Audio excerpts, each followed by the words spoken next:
Good morning, good morning, good morning from sunny Scotland, where, as you can see, I'm in the middle of a rainstorm.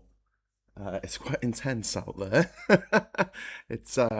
I'm in like a little shack that I think might collapse at any moment, given the storm situation. So yeah, if you do see things falling down around me and the screen cuts to black, please alert the authorities. Hello to Sarah and Lost Missionary in the chat. Sorry, I just changed the time that I was starting from 9 till 9 because I was kind of ready to get going. So hello. I'm Graham Hughes. Welcome to Hughes of the World. We're doing Morning Brew, in which we go through the top stories in the news and talk about what's going on in the UK and around the world. And if you'd like to join our friends in the friendly chat, Liam is in there as well. All you need to do is hit the subscribe button and wait for a minute, and you'll be able to opine fairly openly in the chat. But just don't be a troll, don't be insulting, don't be mean, or we will mute you. And then you'll have to just watch from the sidelines without being able to, do anything yourself. Anyway, so before we get started, I think we'll set a goal, an easy goal for this Saturday morning. If we get the goal, we will release the confetti. And if Diz is out there, I'm sure Diz will be very excited about that. And then I can go and get on with my holiday. This is the problem with working for yourself. You don't get a day off, because if you don't work, you don't get paid. Whereas people with proper jobs, if they take a day off, they get paid, which is nice. But yeah, we can't do that, my friends. We can't do that. Anyway, the goal is up and running.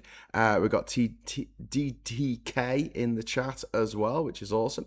So it is Saturday, the 25th of July, 2026. We are well into the year now, and it is well into the summer and well into a massive freaking drought that's happened across Europe, and in particular across France and Spain, where more than 200,000 people have been evacuated or ordered to remain indoors as fires spread across southwest France and central Spain. Around 110,000 people left the Cap Ferret Peninsula, the west of Bordeaux, because some by boat, because fire threatened the area's only main road. A separate blaze around Biscarrosse forced approximately 31,000 people to leave. More than 19,000 hectares have been burned in the Gironde region. France has deployed the army and activated the EU civil protection mechanism. Reinforcements have been requested from Croatia, Portugal, the Czech Republic, and Slovakia. Spain has declared its first national emergency, specifically prompted by wildfires. Major fires outside Madrid merged into a single blaze, while another burned in a neighbouring province. Spanish authorities recorded over 115,000 hectares burnt during 2026, before the last damage was fully counted. And these extreme temperatures, strong winds, and vegetation dried after heavy spring growth have accelerated the fires. Some individual outbreaks are being investigated as possible arson or breaching of restrictions, but those ignition sources do not explain the conditions allowing the fire to spread on this scale. And again, climate change doesn't necessarily produce the initial spark, but it raises temperatures, lengthens periods of drought, periods without rain. It removes moisture from the vegetation and the soil, making it more difficult to, making it easier to burn, essentially. And Europe is warming faster than the global average. And meanwhile, the UK has yellow heat alerts across large parts of England, with temperatures potentially reaching 30 degrees. This week, only 3% of normal July rainfall has affected parts of Britain where the alert was issued, and approximately 23 million people in the UK are now covered by hosepipe restrictions, although golf courses aren't, which pisses me off, but that's something that we'll talk about maybe another day. Human-caused climate change made 2025 the UK's hottest year on record, and 2026 is on course to smash that out of the water. Why is this all happening? Well, because fossil fuels are incredibly profitable. They've benefited enormously from the surge in energy prices following Russia's invasion of Russia and Ukraine, and also the closing of the Strait of Hormuz. They're making out like bandits. But the largest Western oil companies collectively made around £219 billion in profit in 2022. That dwarfs the GDP of most countries in the world. It's a fuckload of money. That's more than twice their previous combined result. And companies use this windfall to reduce debt, to reward investors, expand exploration, and pay for people to go online and say that climate change wasn't real. To pay people to say it's all, you're being alarmist, you're being alarmist, you're telling children that they need to do something about the environment, and that's being alarmist.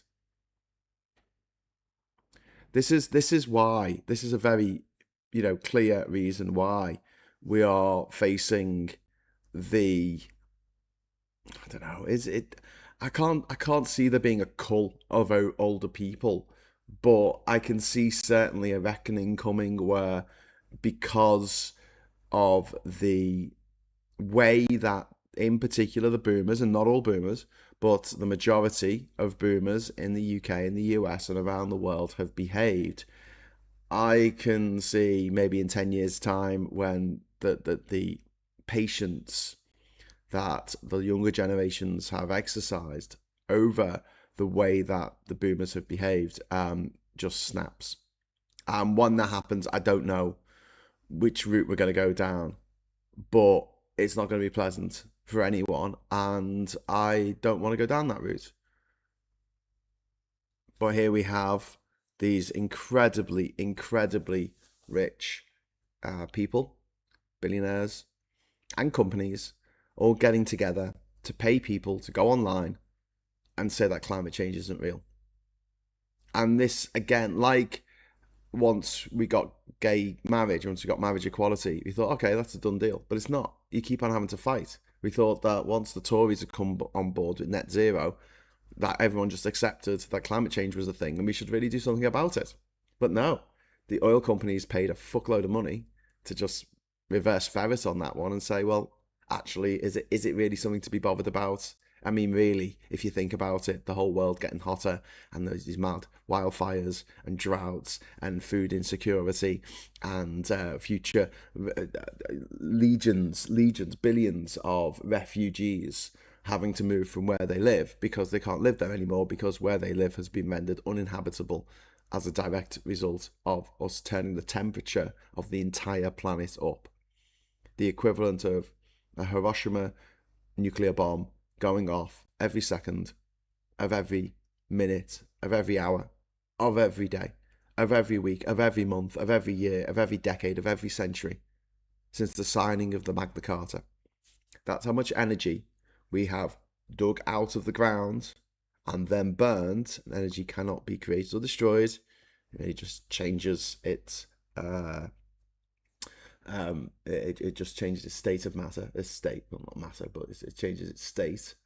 So all this sunlight, effectively, that was all this energy from the sun that was captured millions of years ago, buried deep beneath the soil of the planet on which we live. We've dug up that extra energy, and it's caused the equilibrium that we have lived through the Holocene for the last 12,000 years to, in the last 100 years, to be absolutely 100% banjoed by human activity.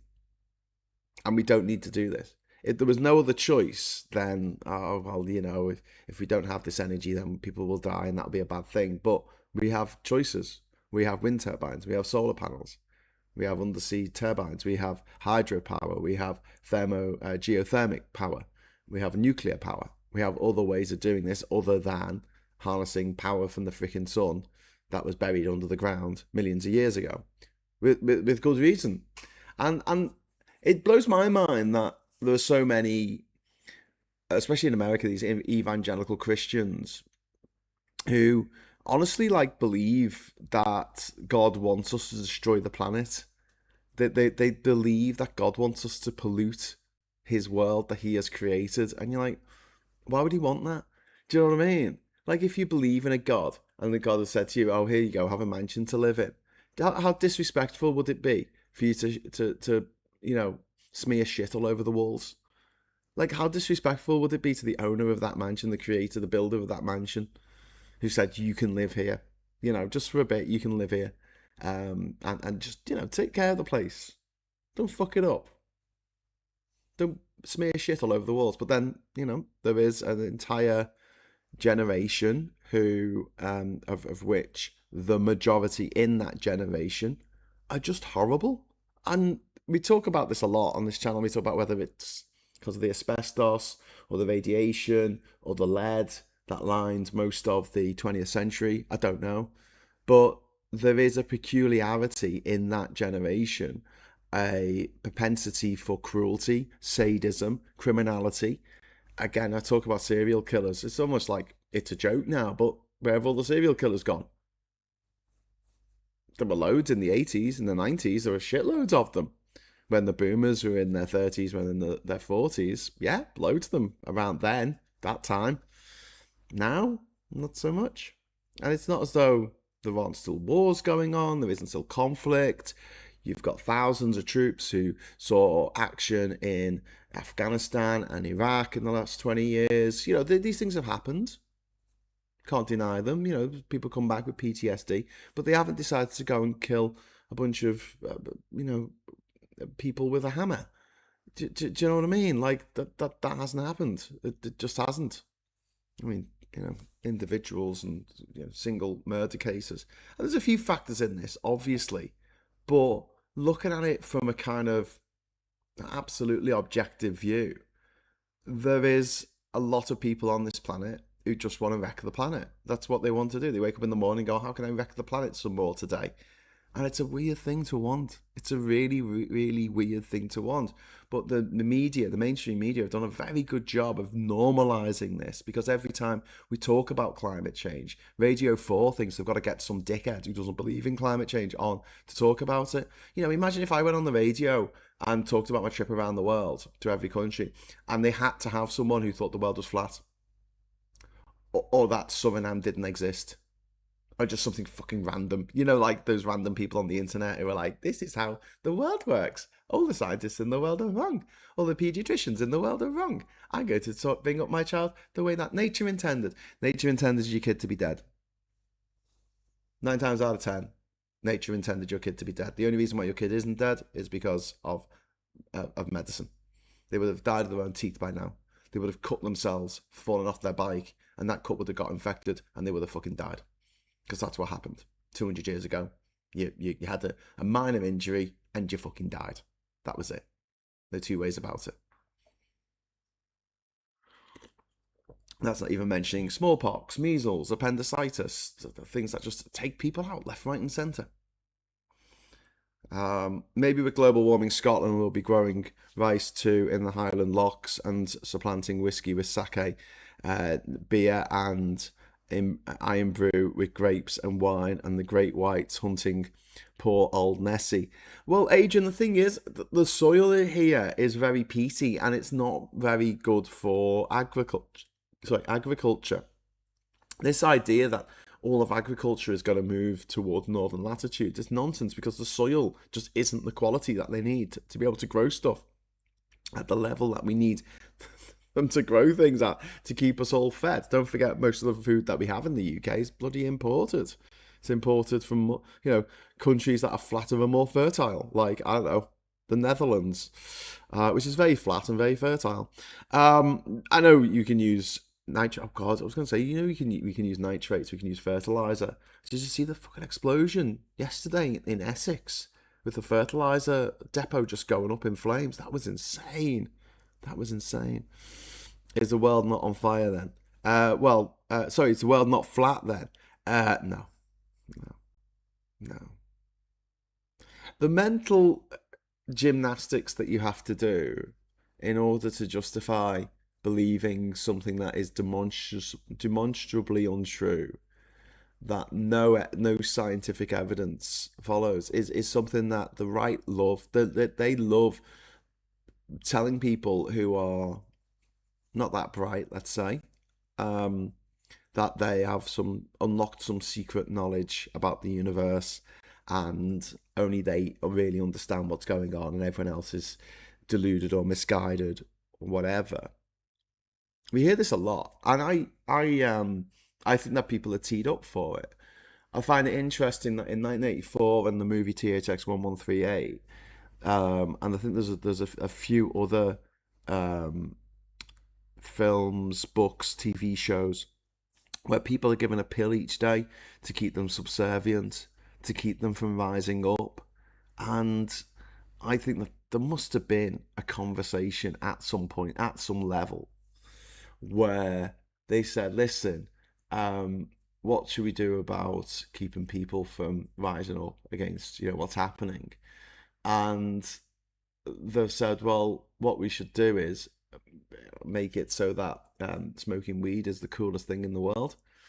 Because we'd rather people sat at home and smoked weed and giggled and didn't actually go and do anything than actually people rise up against the tyrannical systems of governments around the world. I mean, maybe, but one of the upshots of people smoking a lot of weed is they it affects the chemical makeup of your brain. We know that. And also, and this isn't just through anecdotal evidence of every single pothead I've ever met in my life, 100%, it makes it more likely that someone who is a heavy pot user will believe conspiracy theories. Absolutely batshit conspiracy theories. I've never heard anyone who, A, says they've never smoked weed in their life, and B, man didn't land on the moon. Those two things, I mean, it must happen at some point, but it's very, very rare. It's more likely that I'm like, oh, you don't think man landed on the moon? Okay. Can you tell me about all the drugs that you've taken? And then they give you a big list of all the drugs they've been on all their lives. And I have a belief that if we just legalized everything and medicalized it and made it look medical, put it into white boxes with text on the front, I think it would make it a lot less sexy, especially younger people thinking of indulging. It would be like getting some aspirin and going, yeah, guys, are we taking aspirin today? Yeah, go on, let's take some aspirin. Pop out the aspirin and take a couple of aspirin. Yeah, man, that headache's gone. Do you know what I mean? Like, I feel this way about cigarettes as well. I don't know why they picked a colour for the packaging of cigarettes. When what I would have done is it's not just about one colour, it's about the clash of two colours that do not go together in any way, shape or form. So yeah, it's like a lime green that they have, the cigarettes, but that's not puke inducing enough. It needs to be lime green and brown or something, just a really horrible colour combination. And the text needs to be Comic Sans. By law, it needs to be Comic Sans. I mean, it would be hilarious to do this, but it would make cigarette packets look even worse than they do now.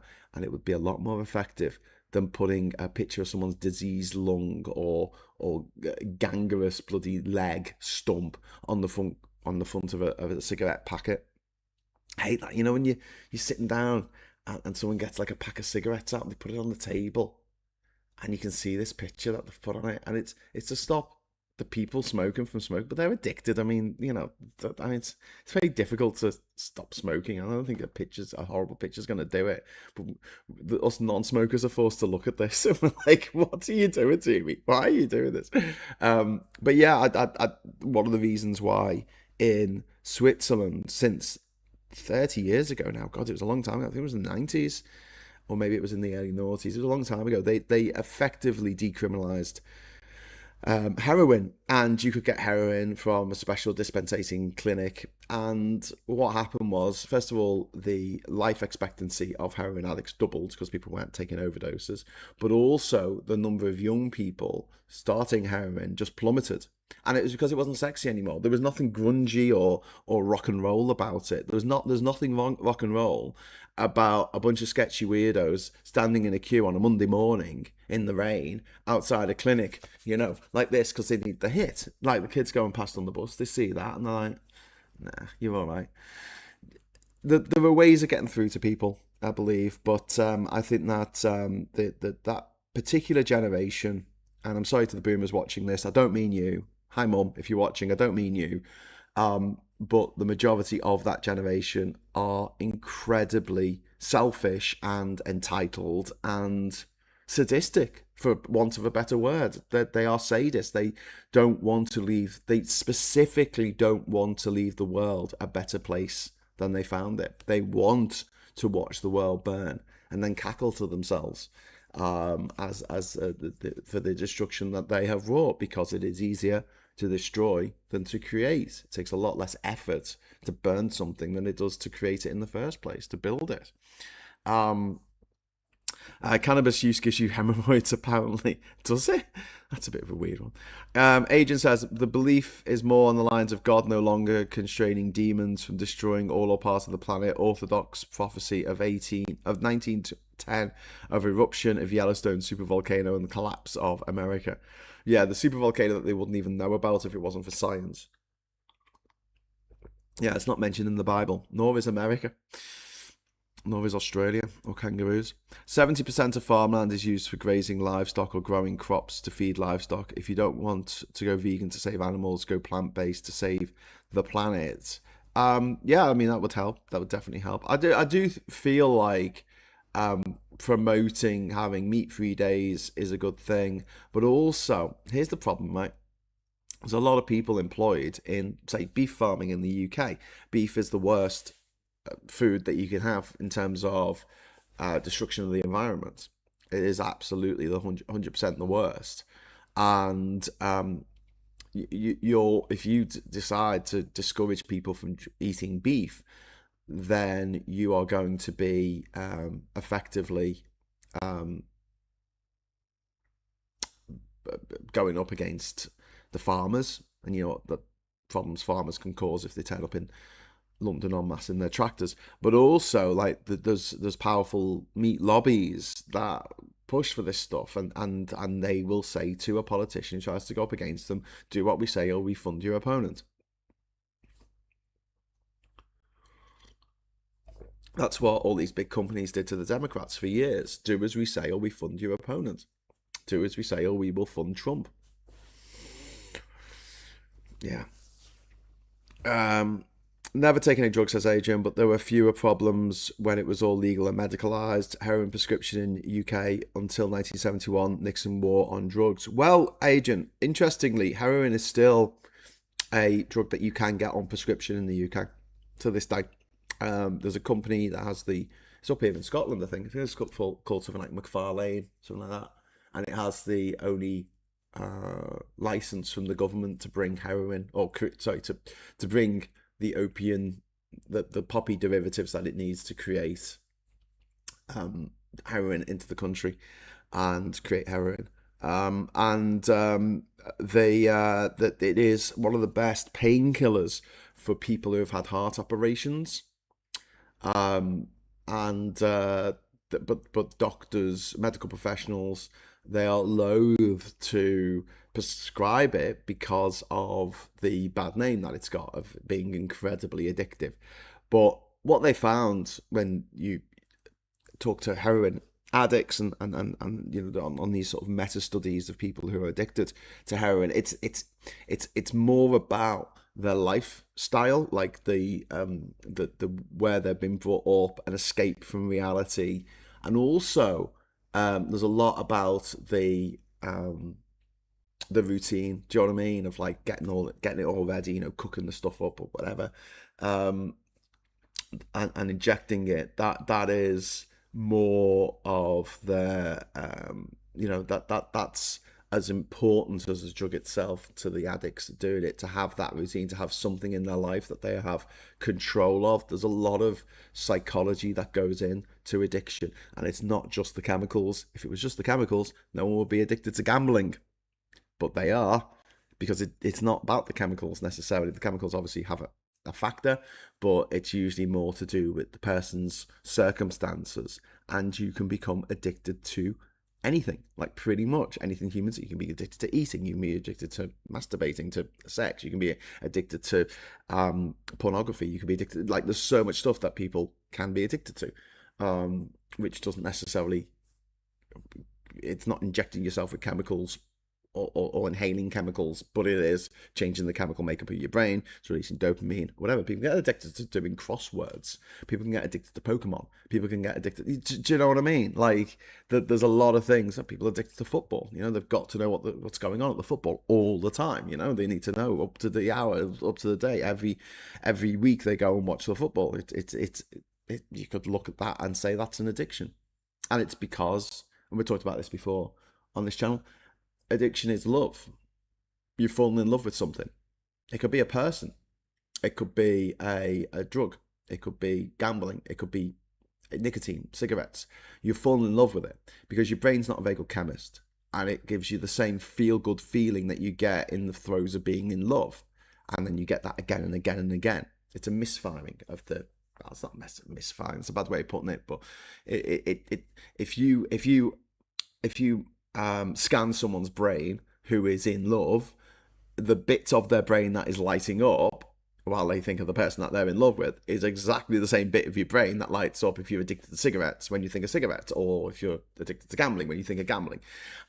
It's the same part, and it's something where I think that the older generation in particular, I'm sorry, I know it feels like I'm having a dig at the boomers today, but the older generation in particular, they are very susceptible to falling for absolute bullshit in the same way that people become addicted to something, and then that becomes central to their sense of self. So someone who gambles a lot, say that becomes central to their self-perception. You know, they're someone who gambles. That's what they do. Or someone who's really, really into football, or really, really into music, and they want to tell you about all the music that they love, and they've got all their records behind them, and that's fine. You know, that's fairly harmless. Where it becomes harmful is when these addictions, these little loves that we have in our lives, operate to the detriment of the person themselves, like drugs do, or to the detriment of society as a whole. But I often say, like, I would have all drugs legalized tomorrow, make them unsexy, make people aware of what they're getting into, and make sure no one can overdose because you can't get enough to overdose. Make sure no one can share needles because you get fresh needles. No one gets HIV. Obviously I would do all that. I'll do all that tomorrow. I have no problem with it whatsoever. I don't want to take drugs. I don't no interest. I mean, Zach Polanski wants to legalize drugs. He doesn't even drink. As if that's some like big gotcha. Yeah, but you drink. And you're like, yeah, it's legal. And we have societal norms based around drinking. We have like, it's been part of our community for literally thousands of years. Whereas drugs haven't. And in some Aboriginal communities in Australia, they ban alcohol. Alcohol's banned. And I can see why. Because whereas the Aboriginal tribes, there's hundreds of tribes, by the way, hundreds of languages. It's not like there's one what's the word for it? Monolithic. There's no monolithic thing that is an Aboriginal. They were spread around the continent, you know. Different tribal practices, different beliefs, different languages. There's hundreds of languages, many of which have been wiped out by the British, and they had things like hallucinogenic tree bark, or they'll have certain plants that they would use as part of their religious ceremonies, sort of their tribal ceremonies as well. But they didn't have alcohol. They didn't have it. They didn't have alcohol, and they didn't have petrol. And so when they're introduced to these communities, it's not just bad because of the chemicals, chemical addiction, etc. But also in Australia in particular, you look at places where you'll go and there'll be Aboriginal men sitting at the side of the road with a paper bag, huffing the smell of petrol, which they've become addicted to. It's always places where they've been left behind, you know? These are some of the poorest places in Australia.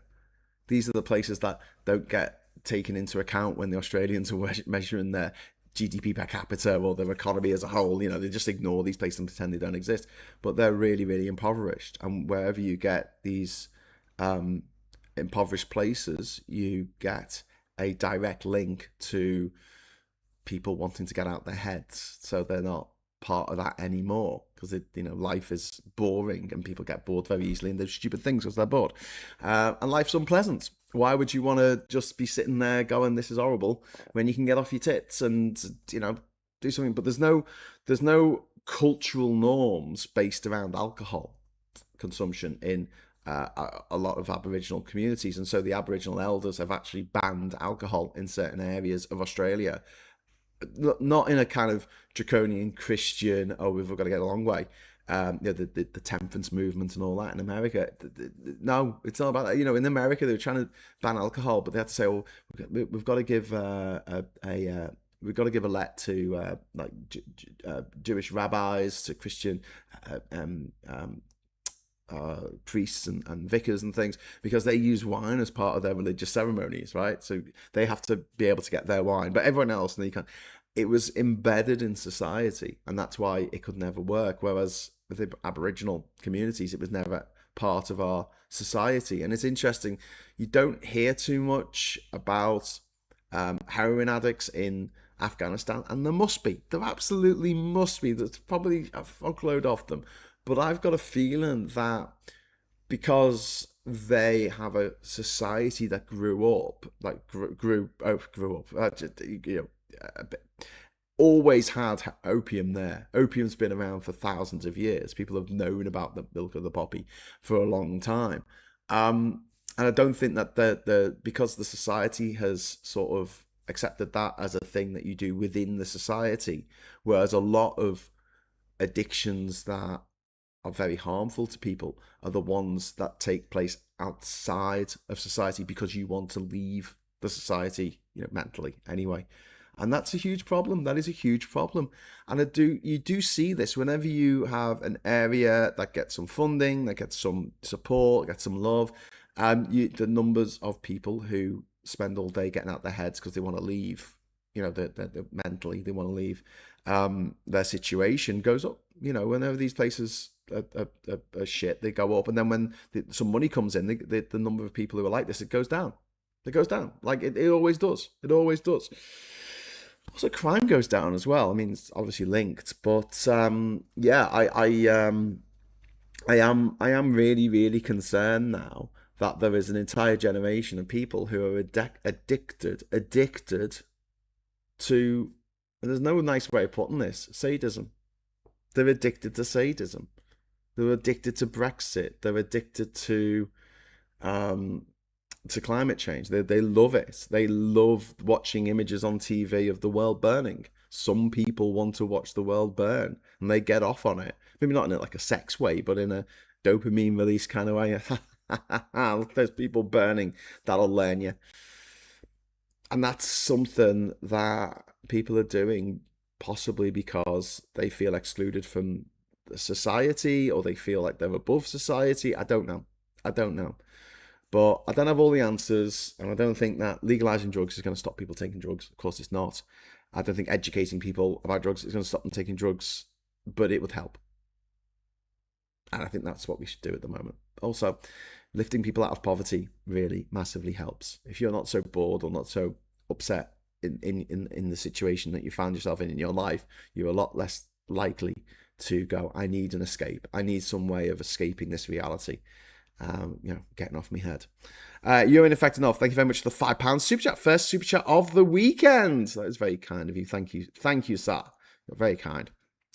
Yuri says, I hate to advocate drugs, alcohol, violence, or insanity to anyone, but they've always worked for me. Very good. I like that. Wasn't there a joke about, was it the footy player George Best, and someone, he said, where does all your money go? And he spent it all on booze and drugs and women and fast cars, and the rest he squandered. Something like that. In South Africa, alcoholics filter methylated spirits through a loaf of bread to take the blue dye out of it. Wow. Yeah. I mean, yeah. Fun fact: the original word of dog is unknown, but the same word exists in extinct Aboriginal Australian language with the same meaning. Did they visit England before the Norman conquest? I don't know. But there's always going to be, what is it called, convergence, evolution, effectively, but of language, of myths and themes and things like that. You look at the Legend of Gilgamesh, and it's very, very similar to the Odyssey. It's just monstering it at the cinema at the moment. You look at the the constellation of Orion.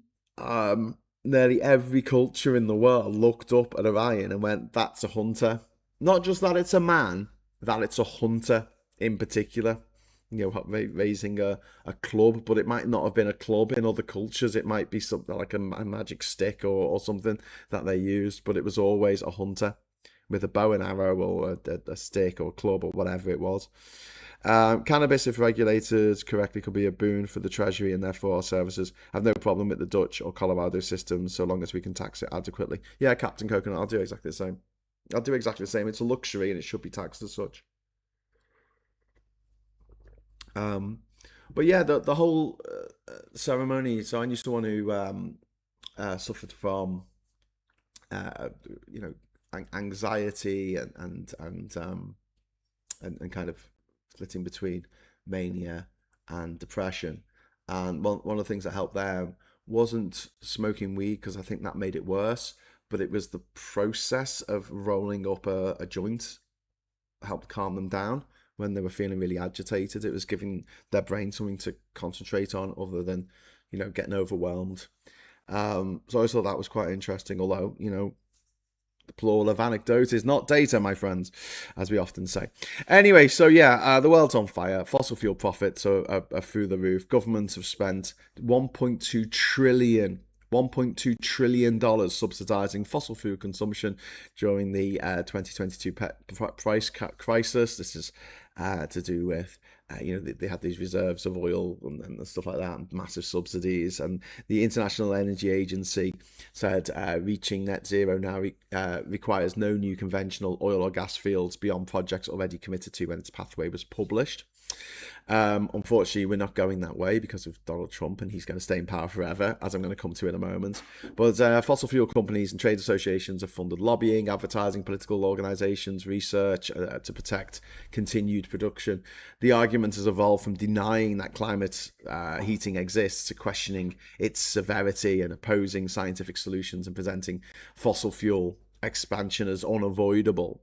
And, the industry messaging commonly separates individual disasters from climate change, because what they'll do is they'll get a scientist on the TV and they'll go, they'll be asked, can you say this is categorically caused by climate change? And they'll go, well, I can't say categorically. I can't even say the word. I can't say I can't say, yes, absolutely, that it is categorically. Thank you. I can't say that it is 100% caused by climate change. And they haven't even finished the sentence before the shill from the oil company, or, the right-wing newspaper paid for by an oil company, or the right-wing think tank based out of Sutton Street paid for by an oil company, jumps in, jumps them before they can even continue to talk, and says, so you can't say that it's definitely caused by climate change because climate change is a hoax. And we see this all the time, this false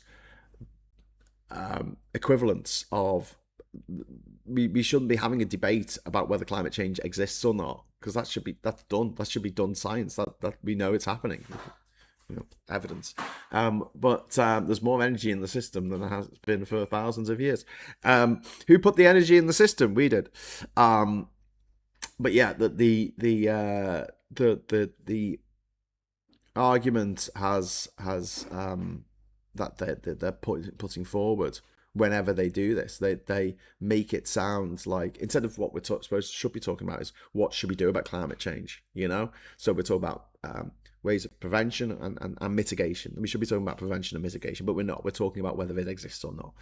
And this is fueled by, forgive the pun, a financial cycle, which is burning fossil fuels increases greenhouse gas concentrations. The rising temperatures increase the probability of extreme fire conditions. High energy prices produce exceptional corporate profits, and a fraction of that wealth funds lobbying and communications intended to prevent or weaken regulation. And then we get continued political delay for fossil fuel revenues. It preserves those fossil fuel revenues because they keep making loads and loads and loads of money, and will keep making loads and loads of money. For instance, the big one, which always gets my back up, is in the 1990s, the Saudi Arabians turned up at the first COP summit, and they all decided that it had to be consensus. Like all 100 and how many was it then? 187 countries of the UN or whatever it was in the 90s. It's now 193. All of them had to agree on something, or nothing will get done. So instead of it being a majority, it was consensus, which was absolute nonsense, because obviously every country in the world has its own political agenda. No one was looking out for the world. Everyone was just looking out for their own country.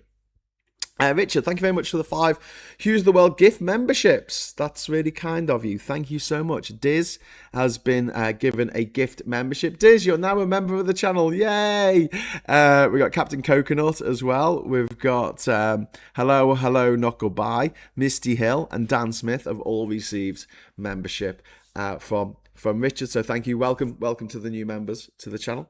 It's nice to have you on board. I have a rose. Yay! You have a rose. You have a rose and a shield. That's kind of cool, isn't it? A rose and a shield. So you could be fighting in the War of the Roses. Just like people fighting with roses. Anyway, so meanwhile, Trump has accused Canada of poisoning American air with wildfire smoke. This is a guy who's done more than any other human being, I think, this century to promote climate change. Him and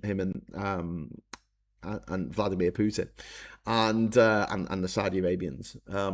He's threatened additional tariffs or financial penalties against Canada for having forest fires.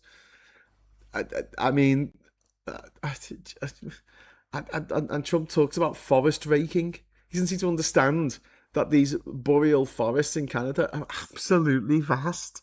I mean, imagine a city the size of London, right? And then imagine that the buildings are very narrow and just a few meters apart, right, from each other. And then you have like pine needles all over the ground, everywhere. And you need to go make machines that are narrow enough to pass between the buildings that can suck up all of these needles. Yeah. Good luck with that. But yeah, more than 8.1 million acres had burnt in Canada when Trump made these remarks. 1.8 million acres.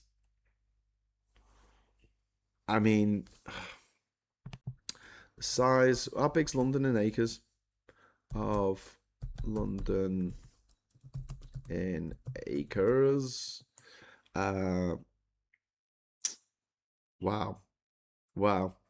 So just the whole area, the whole region, Greater London, is 388,000 acres.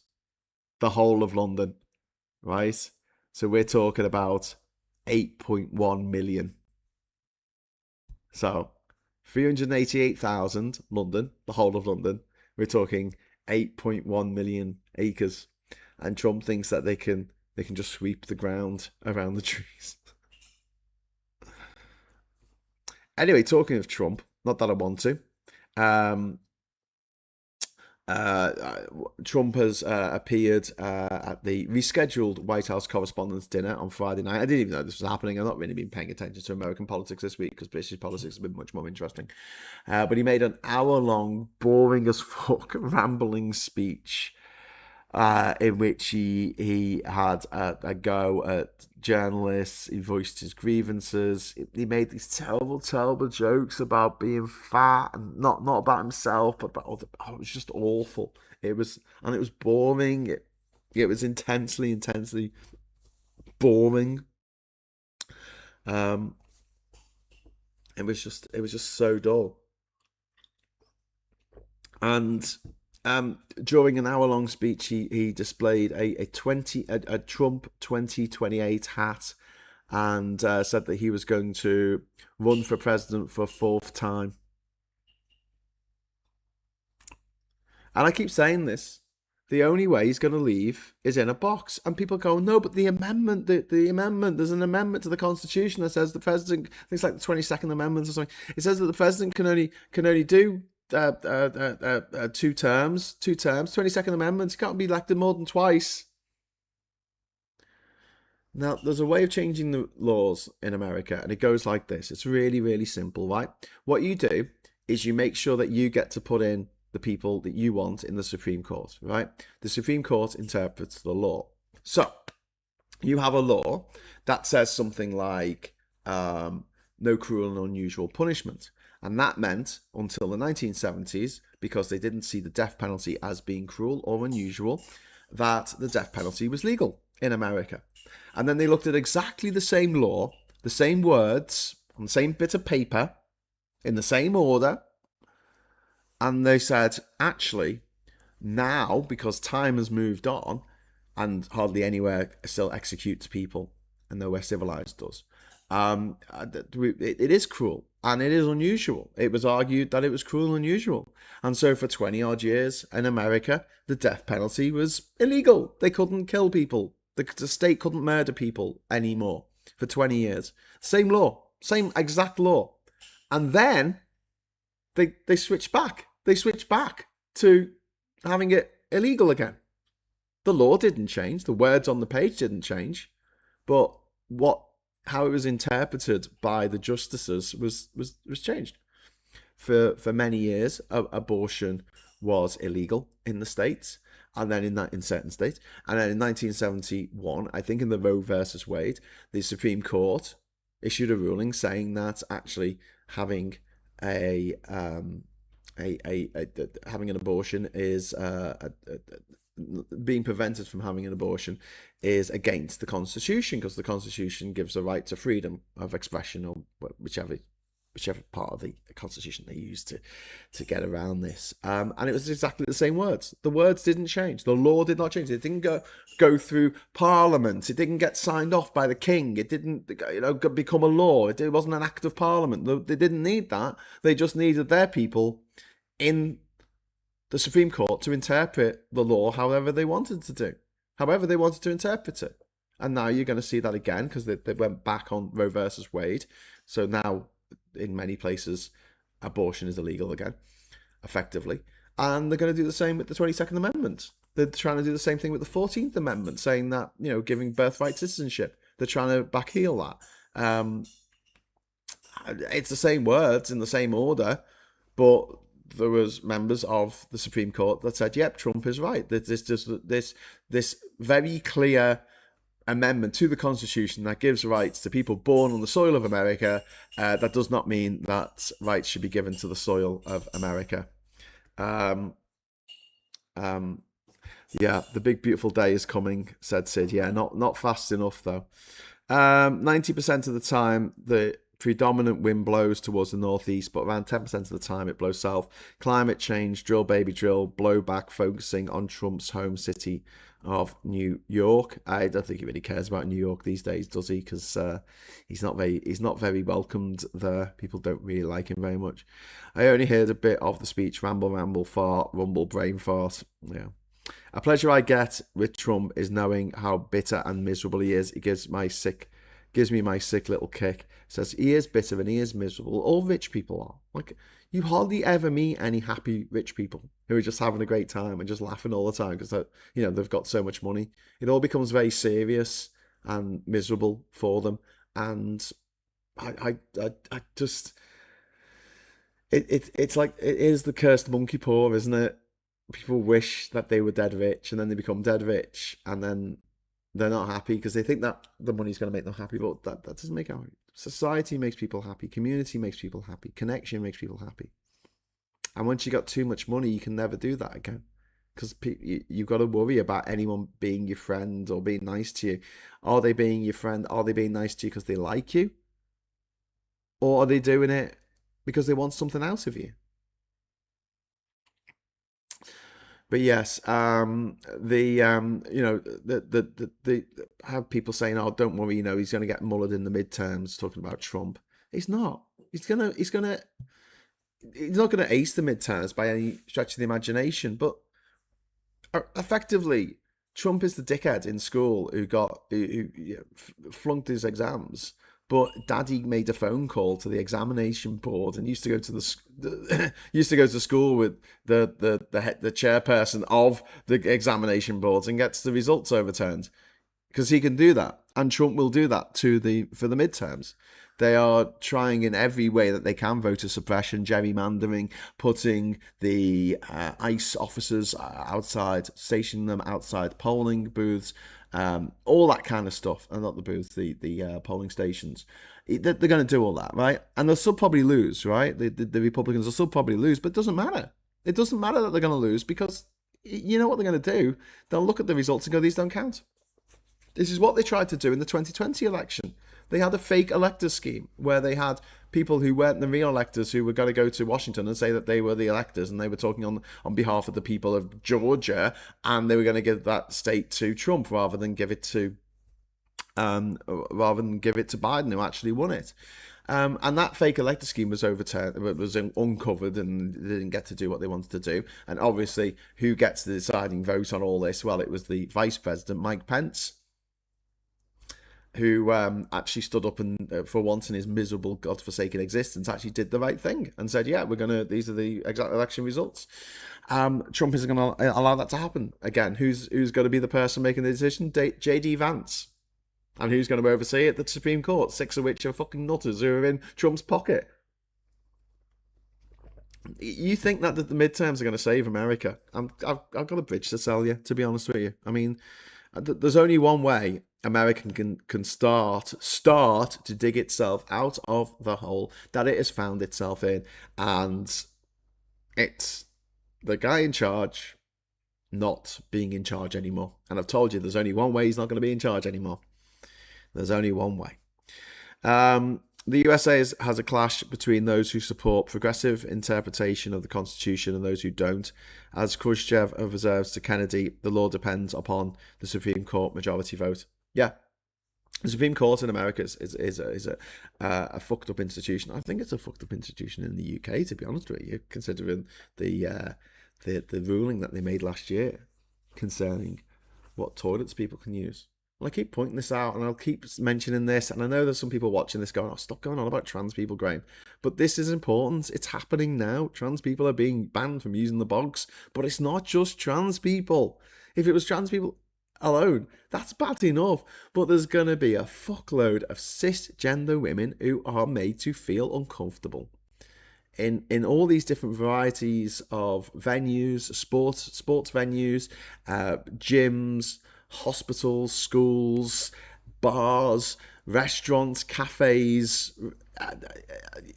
There are so many places, hotels, where there's going to be a toilet and it's going to have the woman sign on the toilet, and a cisgender woman who looks a bit masculine is going to go in there for a piss. A turfy Karen is going to be in there and be like, you can't use this toilet, this is for women only. And the cisgender woman is going to say, I am a cisgender woman and I need to use the loo, will you please get out my way? And that woman's going to either prevent her physically from going and having a piss, or go and get the owners of the hotel or the pub or the stadium or the people working in the stadium, and that and they're going to say, throw this person out, throw this woman out of this toilet and don't let her piss. That woman's going to piss herself, and then she's going to sue the venue. That's what's going to happen. She's going to sue the venue. And you think that's not going to happen 100,000 times over? Because it fucking is. Even if she doesn't piss herself, the humiliation of that happening to anyone is enough to file a lawsuit. And people will.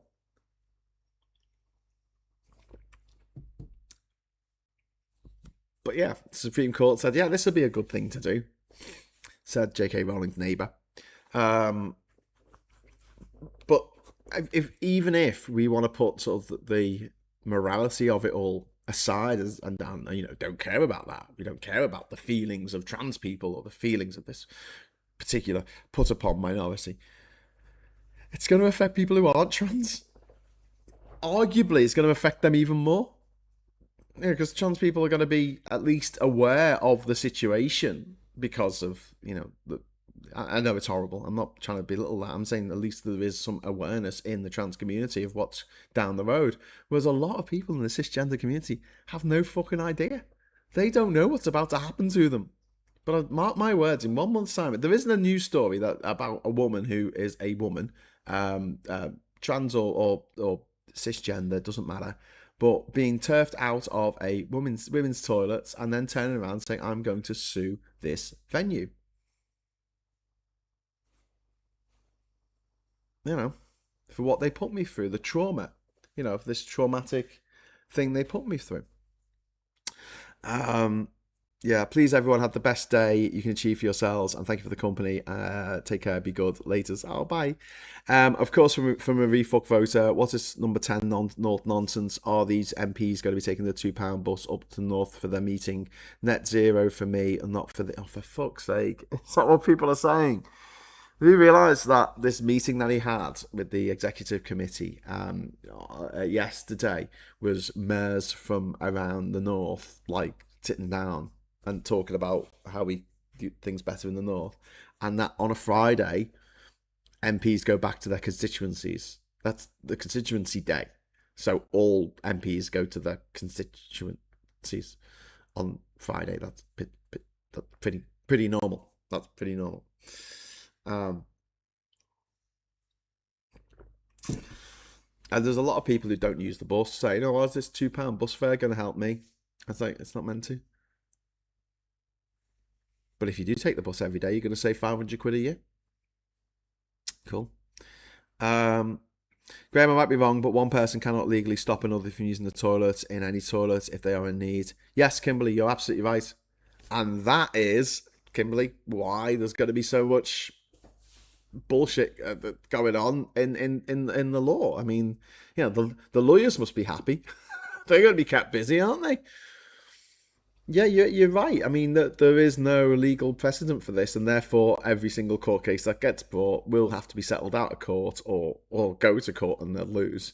And the amount of money, the amount of compensation that these venues are going to have to pay out if they act is going to be massive. And then, what if they don't act? What if they tell that turfy little Karen to fuck off?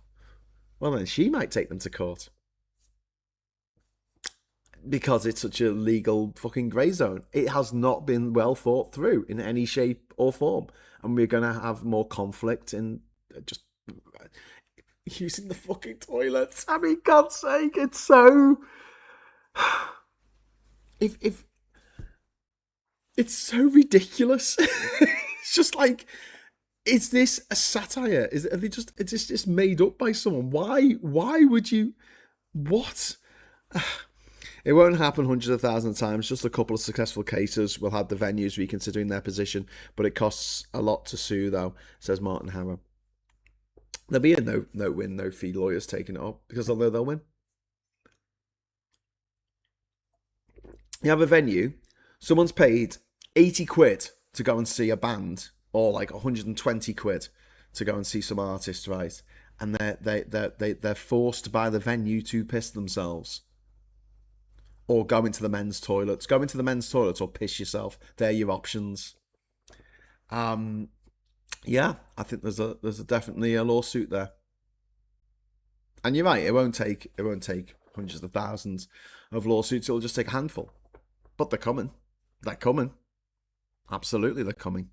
Anyway, so yeah, just like I said about Trump winning the 2024 election, the Democrats are not going to win the midterms. Even if they do, the senators that are elected are not going to be allowed to take their seats. The members of the House of Representatives who are elected are not going to be allowed to take their seats. and Trump is going to ride for the next 2 years in on the top of the being held aloft by the Republican Party, which is facilitating his every whim, and he's going to run again in 2028 if he lives that long. Absolutely, he's going to live. He's going to live. He's going to he is going to remain president until the day he dies, and it's up to the American people whether they want that day to be sooner or later. But yeah, they're not going to lose them. The Democrats are not. Sorry, the Republicans are not going to lose their one way or another. They're not going to lose their majority. Redrawing a congressional district, federal pressure on state election systems. The federal officials have requested sensitive state voter information, including registration records, voting histories, driving license details. And the administration has sought information about voter registration organizations. Trump has publicly said that Republicans should nationalize voting, take over election administration. We've got the voter ID. The congressional Republicans have been pressured to pass nationwide proof of citizenship and voter identification requirements. He's got absolute control of the federal government. He has got, the Justice Department can launch investigations, demand records, shape public perceptions of whether an election activity is suspicious. He's got complete control of that. Federal agencies they control security clearances, prosecutions, funding decisions, regulatory action, like all of this stuff. He's got so much power. Like they don't stand a chance. They don't stand a chance. And I'm not just sniping from the sidelines here and saying that the Democrats shouldn't do anything. Of course, they should fight like hell. But the reality is, while Trump lives, America's democracy cannot. So then the Supreme Court 6-3 conservative majority, and the president's got immunity from prosecution for any crimes he commits while he is president, which Biden should have made most of and gotten rid of Trump. He should have gotten rid of him in 2024. As soon as he was allowed to do anything he wanted, as long as he was president, okay, we're going to lock Trump up in Guantanamo Bay in a box. No one's going to see him for the rest of eternity. No one's even going to know whether he's dead or alive. And I can do that because I'm the president. And there's possible routes to the 2028 crisis. There's direct candidacy. Trump attempts to register despite the 22nd Amendment. He can run a proxy candidate. So there's an argument that he could be, for instance, have a made vice president and run on a ticket, and then that president would abdicate as soon as they got in, and then he would become president because he's vice president. That's an argument that could be made. But also, he's not allowed to run for president again, so maybe he won't be allowed to be on the ticket. So all he needs to do then is get appointed by the Republicans to be head of the Senate and have J.D. Vance and Marco Rubio run as president and vice president. And then as soon as they get into power, they resign. And who gets the presidency after that? And the line of succession that they have in America, which we don't have in the UK. We don't have a line of succession when it comes to prime ministers. We talk about coronations of prime ministers, but it doesn't quite work that way. They do have to be elected members of parliament, and they do have to be in the ruling political party, etc., etc. It's a little bit different. It's not an automatic right for the Speaker of the House of Commons to become Prime Minister if the Prime Minister and the Deputy Prime Minister are taken out by some reason, or they resign, right? Imagine Lindsay Hoyle just becomes PM because that's the line of succession. That's the system they have in America. So if he is the Speaker of the House of Representatives, he will become, is it the Representatives or the Senate? I think it's the Representatives. He will become president. Yeah, he'll become president. Even though he hasn't ran for third time. So that's so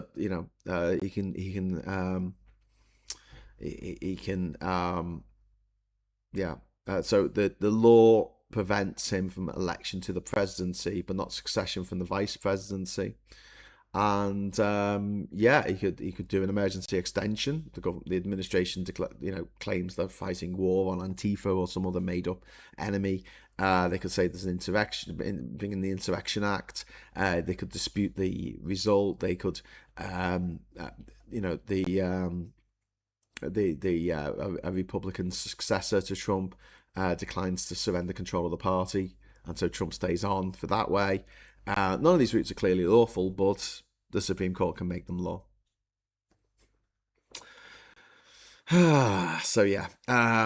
Meanwhile, England is under heat-related alerts. There's yellow alerts covering London, the East and West Midlands, the East of England, the South East and the South West. We've got a storm here near Loch Lomond in Scotland, so don't worry about it here. We're fine. Health services have been advised to prepare for increased risk amongst older people, babies, and those with existing medical conditions. Russian missile strikes. Ukrainian defense industry event. There was a Russian ballistic missile that hit a drone industry gathering north of Kyiv. 10 people were killed and almost 100 injured. The event was held close to residential buildings. This was a targeted attack on the people who are quite au fait about using what's the right terminology for it? Is it on the personnel behind Ukraine's warfare, but drone warfare that they're using. Meanwhile, there's a Yemen's Houthi movement says it fired a missile at Jizan in southern Saudi Arabia. The claim followed Saudi strikes against a naval base in Yemen, and Riyadh, the capital of Saudi Arabia, acted after the Houthis announced a maritime blockade against Saudi Arabia and targeted Saudi-linked shipping. So more proxy war. Well, actually, it's not even a proxy war. This is just a war, really, isn't it? Going on in the Arabian Peninsula. More troubles there. There was Britain's largest Muslim convention. With 50,000 attendees expected from more than 100 countries. This has been going on for 60 years now, but they've had to increase security massively because of rising anti-Muslim hate crime. MPs, religious leaders and other political figures are expected to attend. The first community, the first Ahmadiyya community was established in 1913, and it built one of London's first purpose-built mosques. The first mosque in Britain was in Liverpool. Fun fact. The end of West Derby Road, next to near the Grafton. So yes, UK businesses' activities have returned to growth. Britain's private sector expanded during July after contracting for the first 3 months. The Bank of England is expected to keep interest rates at 3.75%. NatWest exposure linked to NatWest has provided funding facilities worth up to 250 million to Amplify Capital before the lender collapsed, and this is not great for NatWest. It's hugely exposed here. 250 million, £250 million, given to this Amplify, I think it's Amplify, stupid name, Capital. But they've lost a fuckload of money, which we'll probably be paying for in higher mortgages. Eurozone business activity expands. Eurozone private sector output grew during July for the first time in 4 months. Greece has sought UNESCO status for Mount Olympus. It's nominated Mount Olympus for inclusion in the UNESCO World Heritage List, and it's considering its bid in a meeting in Busan in South Korea. Olympus is already a protected biosphere reserve and a national park. It receives about 500,000 visitors annually. Local authorities argue that UNESCO status could provide resources for visitor management, infrastructure and wildlife protection. It'd be great if it gets it. I'm still gutted that Liverpool lost its UNESCO World Heritage status. I'm not really going to get over that. And hundreds of children received swimming lessons in 5 makeshift pools constructed along Gaza's coastline this week. And volunteers built the pools from rubble, sandbags and tarpaulins because heavy equipment is largely unavailable. and formal schooling, playgrounds, and organised recreation for children in Gaza remains severely limited. And a UN survey conducted in March found that 96% of children in Gaza believed their death was imminent. So there's a slight bit of good news coming out of Gaza, but it is kind of a little bit overwhelmed by all the shit that has gone down because of the gobshites in power. So yeah, I'm going to wrap up in a few moments. But before I do, I'll have a very quick look at the papers, very quick squiz at the papers. But if you'd like to drop in a super chat in the next few minutes, I will be able to fire off the confetti cannon and make Diz very, very happy. So you've got a few moments to do that if you want to. I'm going to force you to. You do what you like. You do what you like, mate. So I'm going to head over to the papers now. I hope papers, please, papers. We've got. Let's just sort that out so you can actually see what's going on there. We've got Puzzles Summer Special in the Guardian. That's nice. Oh my laptop is just moving so much. Stop moving so much, laptop. Naughty laptop. We've got the Guardian first up. Water bosses pay rises despite ban on bonuses. We've got France in flames. We've got 44,000 flee Cap Ferret as wildfires rage. And this amazing picture of people watching the fire, people watching the world burn. There you go. That's what you need, isn't it, on a Saturday morning? Watch the world burn. And then, we're going to go to the next paper, please. We've got the Daily Fail here. Free inside, kids' summer activity pullout. Okay. Fathers driven to suicide by child support scandal. That's really quite grim. Burnham takes jet to number 10 North. Oh no, he's taking a jet. He's just like the rich people now. And then we've got. Did he take jet? Did he get on an easy jet? Because that's a jet. It's a jet plane. Next up, we've got the Daily Telegraph here. Iran agents sneak in as channel migrants. Tehran regime helps asylum seekers cross in return for favor when they are settled. We've got more people watching the world burn. We've got Cambridge diversity pin-up in plagiarism row. A plagiarism row has broken out at Cambridge University involving a professor who became a face of diversity after being hired 3 years ago. Fun. No bare chests. New rules at the game fair after fighting and thefts. Britain's smartest country fair has stepped up security on site following a recent surge in crime. Okay, cool. I don't really know what that is, but whatever. New IRA car bomb driven to Irish border. F1 tycoon left cash lifeline for Ferguson, and Root favourite to lead England into the next test. Rooty. I don't know why the Mail is twice on here. It's a bit annoying, but whatever. Especially as a lot of the papers have got the same front cover, so it's a bit difficult to understand, to work out what's what. But net zero risks blackout, another anti-net zero story from the Times. Who would have thunked it, eh? The Times newspaper. Well, the Times is usually so measured, and apparently they're Labour supporters now, according to Nigel Farage. And then there's people watching the world burn. Exactly. I mean, it's a bit hard to tell when you get a repeated newspaper because they're all using the same pictures. There's a sad story in the Star about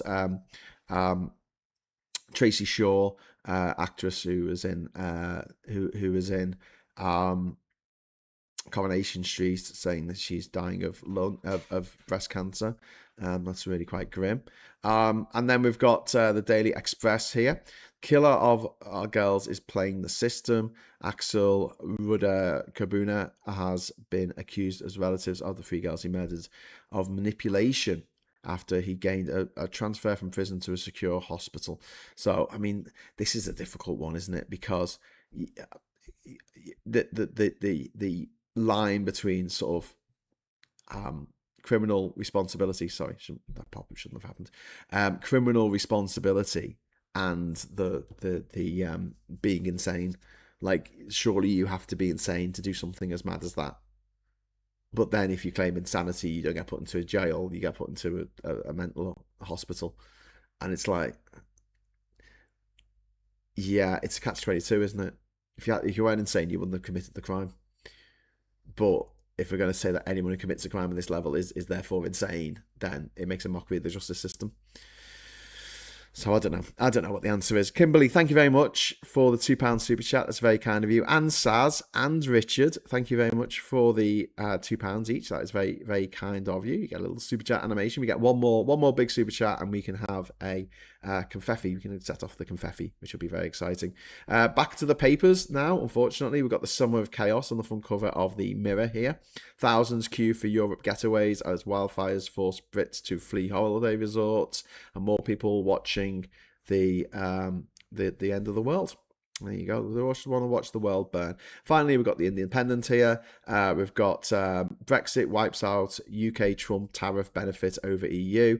After US president hits dozens of countries with fresh export fees, Britain's firm's advantage over European rivals evaporates overnight because of better terms negotiated by Brussels. So yeah, Brexit, the shit that just keeps on shitting. Oh, yes, Sarah, thank you very much for the £2 super chat for Diz Binfefi. Binfefi, your wish is my command. Here you go, Sarah. This is for you, Diz. Binfefi, yes. I'm Count Binfefi.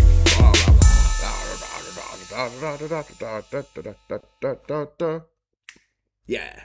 Okay, thanks very much for that. Okay, I'm going to get going now. I'm going on with the day. I'm going to... God, it's really windy outside. It's really wet and windy. I know you can't see that's completely whited out because obviously I need to, otherwise I'll be completely silhouetted here. But you can see there. There's rain on the window, and there's obviously the trees are blowing about. You can't see the lock. You can't see the lock behind me. We're off out. We're going to go to National Trust property, I think, today because the kids love National Trust. Yay, fun. Anyway, so I'm going to get back on with my family holiday, and hopefully, all things being well, I will return tomorrow. For the Sunday sermon.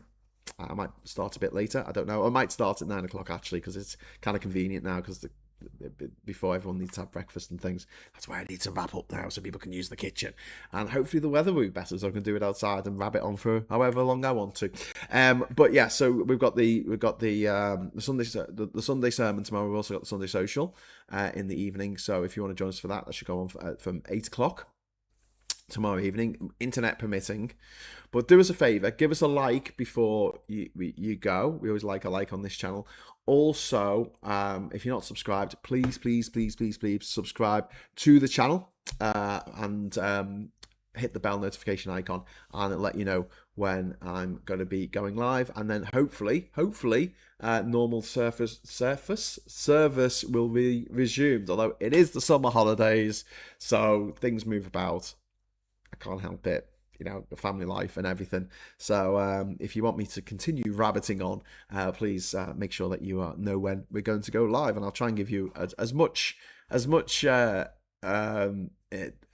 advanced warning as possible. So big shout out to Elle and Saz and Richard, and to Billy in the chat there, Kimberly as well, Adrian, Sarah obviously, and Diz, and Jenny. And listen, have a great Saturday, whatever you're up to. Have fun, have a laugh. Laughter is not just the best medicine, it's the best revenge. They don't like it when we laugh at them. They really don't like it when we laugh at them. So let's just keep laughing, eh? All right. Okay, until next time, thanks very much for watching. Hello, good evening, welcome, and goodbye.